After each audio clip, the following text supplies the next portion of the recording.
Welcome, senior parents, to your senior presentation from the LBHS Counseling Department. My name is Nicole Rosa. I'm one of the 4 counselors here on campus.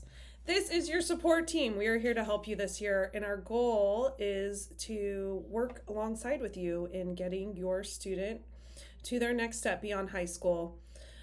You see our 4 counselors there. Then we have Lynn Gregory and Samantha Washer in the College and Career Center, and Missy Polino in the front office. So one of the questions that we ask our students is, what will your breaker legacy be? And we really want to open up with that when we meet with them this week, to talk about how they want to be remembered as a student here. And that's a really good starting off point to talk about what they want to do for next steps. So something that you can continue the conversation with at home. Giving you an idea of where our students went, this is a snapshot of the class of 2025 destinations. About 70% go off to a 4-year college, and this last year 22% 2-year, 10% other. This is a little bit more of a detailed breakdown. We are seeing a rise in the percentage of students that go out of state, and about 7% private California in-state colleges, 16% UC, 8% Cal State with 22% community college, and a little bit of a rise in international colleges. These are our graduation and A through G requirements. We go over these every year with our students, so we will be making sure that they are not only meeting their Laguna Beach High School grad requirements, but if they are choosing to go on to a 4-year college, we're helping ensure that they meet their UC and Cal State entrance requirements. We will be reviewing the transcript with each student to make sure that they're completing at least they have completed at least 170 credits, and that they will complete 230. That needed column all the way to the right is where you want to pay attention. Those are the courses that they need to complete their senior year. So in this case, the student needs English, GovEcon, Fine Arts, and 15 credits of electives. We have 6 GPAs on our transcript just to keep it confusing. The 2 that are going to be most important to you if your student is applying to a 4-year college is the top left academic 9 through 12 weighted GPA. That's what private and out-of-state colleges ask for. And the middle left, which is the academic 10 through 12 weighted GPA, that's what UCs and Cal States ask for. We also require 40 hours of community service to be completed. They log this now through the MobileServe app, but it can also be checked on their transcript. If they have questions, just have them come see their counselor or talk to Ms. Landgraf in the activities office. In the event that your student earned D grade, they do need to repeat that in order to be eligible for a 4-year colleges, for any 4-year college. Most colleges will only ask for the remediated grade, but both do appear on their transcript. So in this case, the student earned a D in AP European History and they repeated it, so you see that little R, which means the initial D grade came out of the GPA and the grade that they remediated will be in the GPA. Right now is a time where students are changing their schedules. So if they do make a change before they apply to colleges, they're fine. But in the event that they make a change for the spring semester, they're required to report that to every college they apply to. This is because everything is done as self-report. So if something changes, the college wouldn't be aware of that unless they report it, and that can affect their admissions decision. We also supply students with their UC and Cal State report. It just shows which areas that they've completed and where they're lacking credit. In this case, the student still needs 10 credits of fine arts. Sometimes that's done through a local community college class and they just need to send their transcript. If your student is an athlete and wants to play sports at the Division 1 or 2 level, they should have already or should now be registering with the NCAA Eligibility Center. They also need to send their transcript directly from Parchment, and if required, they would send their test scores. In the College and Career Center, we have Miss Gregory and Miss Washer. They are working with students all day, every day on building college lists, finding scholarships, applying for financial aid, and they are our partners in crime, so do not hesitate to reach out to them. You can follow them on their Instagram But every student has access to their Canvas page. So that middle tile is their College and Career Center tile that is actually on their Canvas. You can also scan the QR code you see here to make an appointment with Ms. Gregory or Ms. Washer directly. So historically, about a third of our students attend a community college. We actually encourage all seniors to do both, apply for a community college and apply to a four-year college if that's their plan. The reason being is because they don't really know what's going to pan out as far as admissions decisions. So it's a great backup plan in the event that they don't get into somewhere or that financially it's not a good fit. They have honors programs. You can transfer pretty much anywhere. There are TAG agreements, which are the transfer admission guarantees to most UCs and Cal States. So applying to community college means that you need to complete matriculation. It is automatic acceptance and the applications open October 1st. You do not need to take a placement test and you can enroll at both IVC and Saddleback. We will be having matriculation workshops as well as counselors visiting to meet one-on-one with students. The College and Career Center is available for college advisement, for application workshops during tutorial, for scholarship FAFSA, and additional workshops, so just reach out if you have questions. These are some of the upcoming events. We have the admissions visits where we have colleges that actually visit our school and meet with students in small groups. We have the Ready, Set, Go workshop that's happening on September 9th via Zoom. And we have full-length practice exams for the SAT or ACT that happen through Revolution Prep. So you can scan those to register. And these are more info and the dates. So college admissions visits, or college rep visits, I should say, is when the admissions officer visits our campus, and they're typically the first reader on your student's application. They give a great inside view of the college and culture of the school. They often give their card and contact information, so if the student has questions about filling out the application, they can contact them directly. They can ask direct questions and they can show demonstrated interest. These are some examples of the college visits. They will be found in our new system called SCORE, which we will talk about briefly. The FAFSA or the CATA is a graduation requirement. These are the free applications for financial aid. You either have to complete the FAFSA or CATA or opt out in order to graduate. In order to be eligible for federal aid, state aid, institutional aid, or some of our Laguna Beach High School scholarships, you need to complete either the FAFSA or CATA. And we will have a financial aid night coming soon. We have tutorial workshops on September 24th to help set up your FSA ID. We will have parent and workshops by appointment, or you can see Mrs. Washer in the College and Career Center anytime. We also have over 130 local scholarships available to only Laguna Beach High School students. You can start applying in January. There's actually a big book of scholarships, and the students will be attending a presentation once they come back from winter break. Last year we had over $457,000 awarded to the class of 2025, and everybody is eligible to apply. So now we're going to talk about applying to four-year colleges as well as community colleges. So when students build their college list, our goal is for them to only have colleges on there that they would actually attend. This is not the time to collect college acceptances like trading cards. It really just adds to the stress if they put too many colleges on their list. Then they have multiple essays, multiple supplementals, and it's just a lot of stress. We want them to have a backup plan. That backup plan can be a community college. We would like them to visit colleges before and after acceptance, if that's possible. Sometimes it's not possible, we understand. But visiting a college really gives you an idea of if you could see yourself on that campus.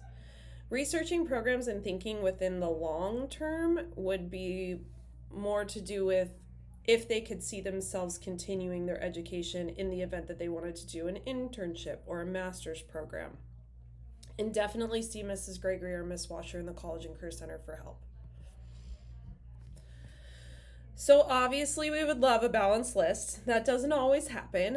A lot of our students apply to the majority of colleges that are reach schools, and unfortunately that means that the acceptance rate is lower, which means their chances are lower. We would love them to at least have some target or likely schools on that list, and the way that they can determine that is if it is under a 40% acceptance rate, that is automatically a reach for everyone.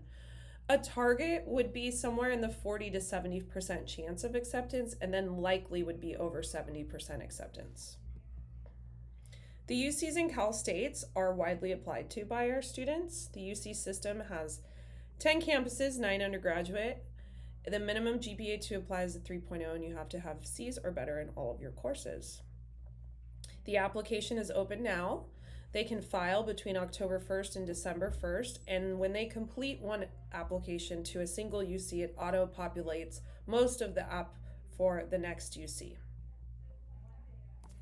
I thought this was really interesting. These are the acceptance rates and the GPA, or the average GPA, of our last graduating class. So for example, if you look at UC San Diego, the average GPA is a 4.28. 22 out of 87 students were accepted of those that applied, which led it to which calculated out to about a 25% acceptance rate.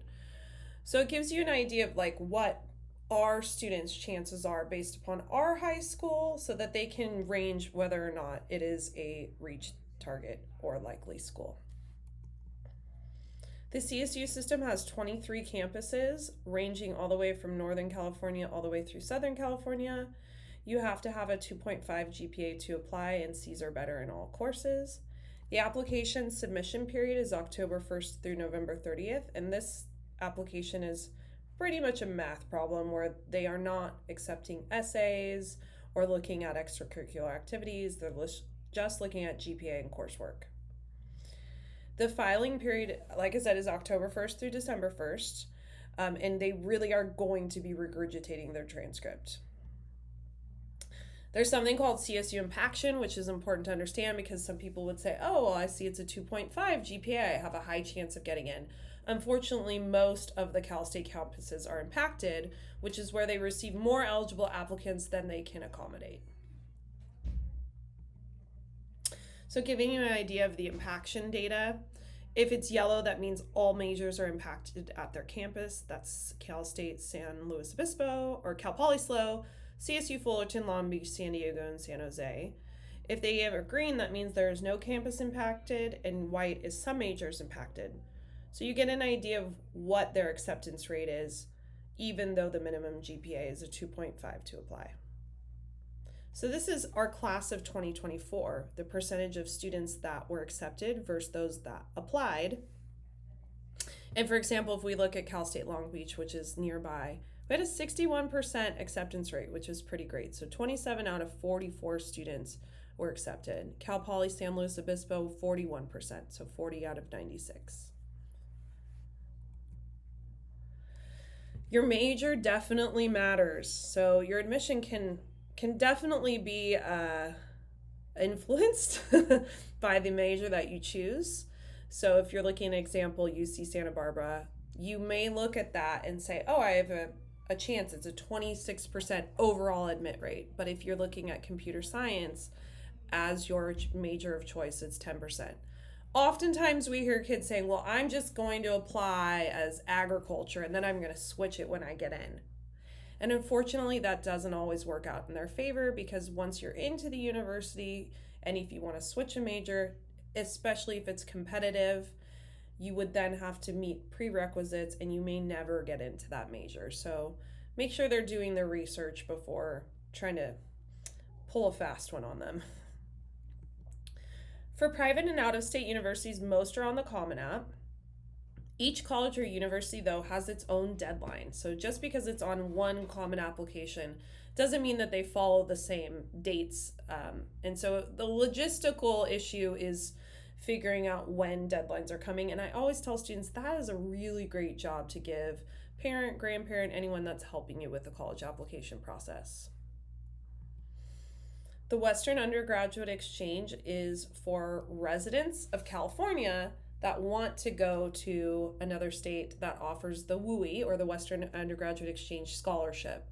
So they basically get a reduced tuition for those participating universities.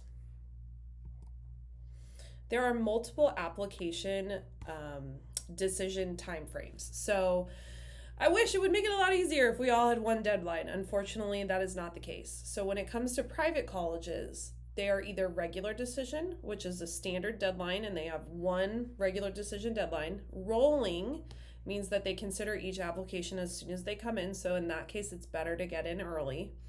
Early action and early decision, these are the ones where I always say early action is dating and early decision is proposing marriage. If you're applying to a school that's early decision, it's binding. If you are admitted, you're required to attend.